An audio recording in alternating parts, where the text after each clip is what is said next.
Alright, so ibig sabihin may time pa ako ngayon.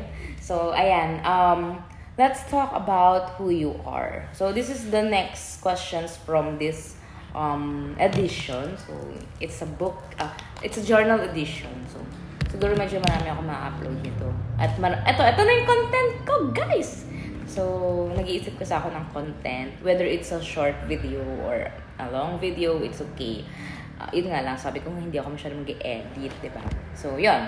So, the next question that I'll be answering is based also here in the journal.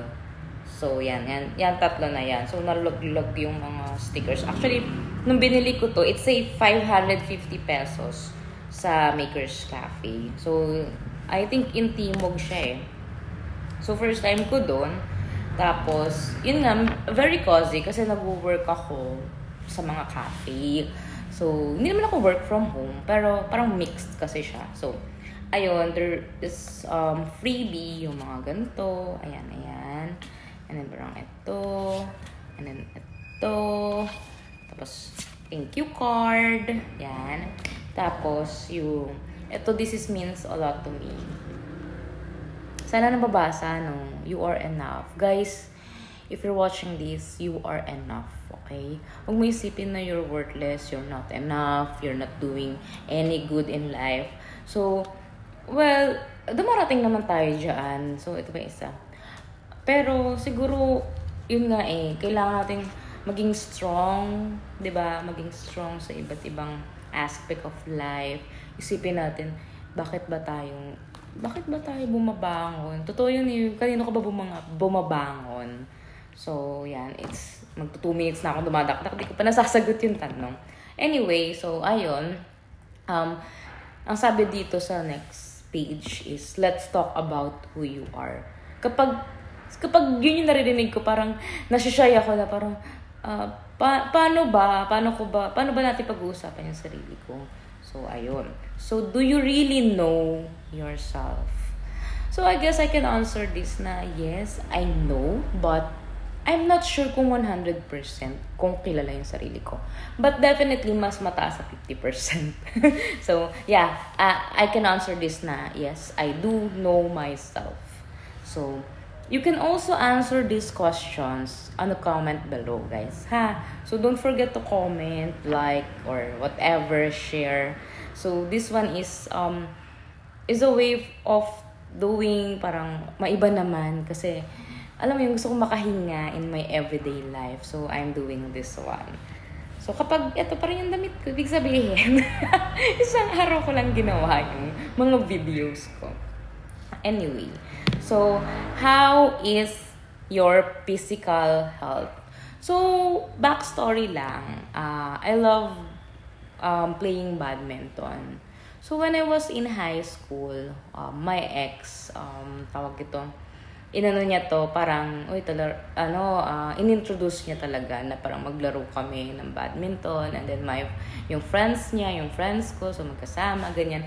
So, minahal ko talaga yung badminton kasi when I was a kid kasi, merong mga badmintons na parang mura lang, tapos yung bola lumulusot dun sa net, or sa net ng badminton.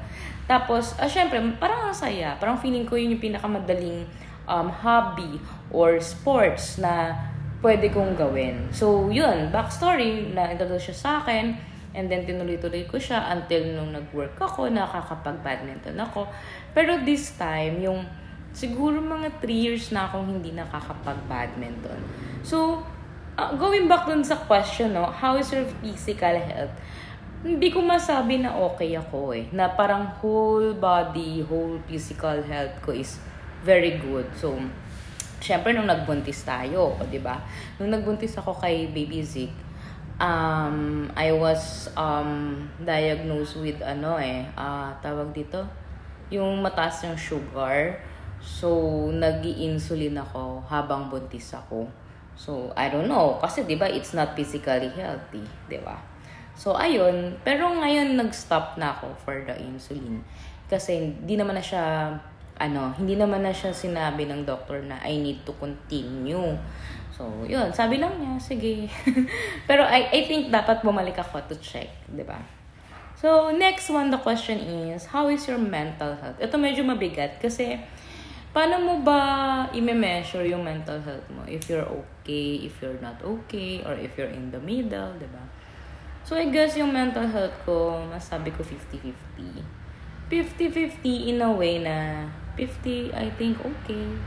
50, not, diba? Kasi sa mental health, malaking, malaking deliberation, malaking discussion with other mental health awareness, yung mga ganon. So, may mga times kasi na hindi mo naman maiiwasan yun eh. Sa career, sa family, relatives, friends, diba? So, I guess, yung mental health ko, hindi siya super stable. So, siguro naman hindi ko naman gagawin to, diba? Char. Hindi, yun nga. Parang, as a person, I need to do something na para yung maiba naman, yung maiba yung gagawin ko. So that I can survive the mental health issues kung meron man. So, hindi ako nagpapadoktor or hindi pa ako nagpa-doctor ever for me to check if may hindi ko alam kung tumalsik yung laway ko, sorry. Hindi yun nga, hindi pa ako nagpapa-check if na-diagnosed ako with depression, anxiety, or whatever. Kasi unang-una ang hirap i-spelling kasi nung anxiety for me, pati yung depression. So, bakit ko pa siya iisipin na meron ako? Charis. So, hindi yun. For serious matter, yun, hindi ko siya masasagot. So, yung next naman is the monthly goals. Parang ayoko na kasi siyang sagutan sa video. Kasi, una, ano na ba ngayon? June na. Kalahati na ng taon. So, it doesn't connect na eh. So, the next time, I will buy this kind of journal na iba naman yung mga questions inside. I'll make sure na bilhin ko siya ng December. So, I can start, diba, ng January. O, diba? So, till next time, don't forget to comment, guys. There are lots of questions. 3 to. So, you need to answer then if you want. Pero at least, diba, kahit paano, hindi man video yung ginagawa nyo. Pero it's a way para ma-release nyo kung ano yung meron din sa inyo. So, let's talk about who you are. Do you really know yourself? And how is your physical health? And then, how is your mental health? Diba? So, that's it. Bye, guys. Till next video. Thank you.